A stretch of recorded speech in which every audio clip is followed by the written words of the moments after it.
Almost everyone has a Gmail account. Maybe it was one that you set up years ago and the username makes you cringe now, but chances are it's been with you for a good couple of years. That also means that it has a ton of information about you. Newsletters of brands that you like, bank statements, and maybe even some work conversations if you use your personal email for that. In the years that you've had your email, you may or may not have wondered if Google can actually read your emails. And if you have, it's a valid concern.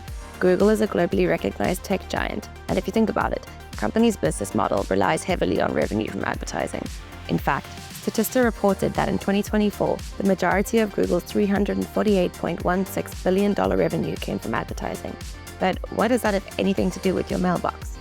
Well, since it's basically a profile of you, it's a goldmine of information about what you like, what you don't like, and your spending habits.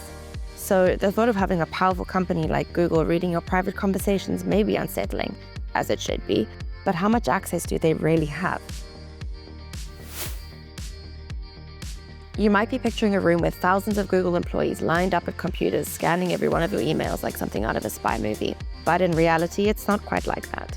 Google uses automated systems which study email messages. Not reading in the way that we would think, but more like looking for specific patterns, and it's not humans that do this. There are some cases where it can be done if there is an ongoing criminal investigation or a legal matter, and Google employees are required to check your emails in order to comply. So while it's not part of their daily routine to access them, there are some exceptions. Google's automated systems have to scan your email messages for a couple of reasons. So sure, there isn't exactly a human casually reading your mails, but these automated systems are still very much at work. For security purposes, Gmail is digital, which means it's at risk of cyber threats. Every incoming and outgoing message has to be checked to make sure that it's not a phishing attempt or malware. If you receive an email with a suspicious link, Google can either flag it or block it before you open it.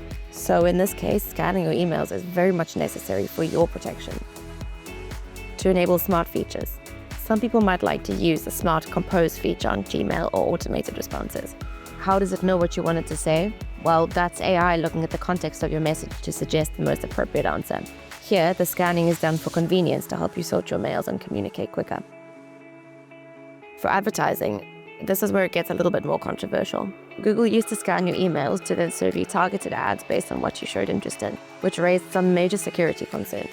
The company announced in 2017 that they would stop doing this, and instead, they'd get their data from things like YouTube searches for ad personalization. Gmail is one of the most secure email services that you could use. They have implemented a couple of security features to help you keep your account protected. Two-factor authentication serves as an additional layer of security when you log into your account. Email encryption: when an email is transferred between your device and Google servers, it becomes encrypted and harder to intercept. Security alerts: if someone tries to log into your account from an unknown device or location, you will receive a notification about the attempt. Here's where the lines get a little bit blurred and things get interesting. From your Gmail account, you can choose to connect it with other platforms, whether it be tools to help you with productivity or calendar apps. In some cases, these apps will ask for permission to access your emails. If you look closely, they will actually ask you to read, send, or delete your messages. If you grant that permission, they get access to your inbox. This means that these companies and their employees could read your emails if they wanted to, for whatever purpose, but usually for marketing.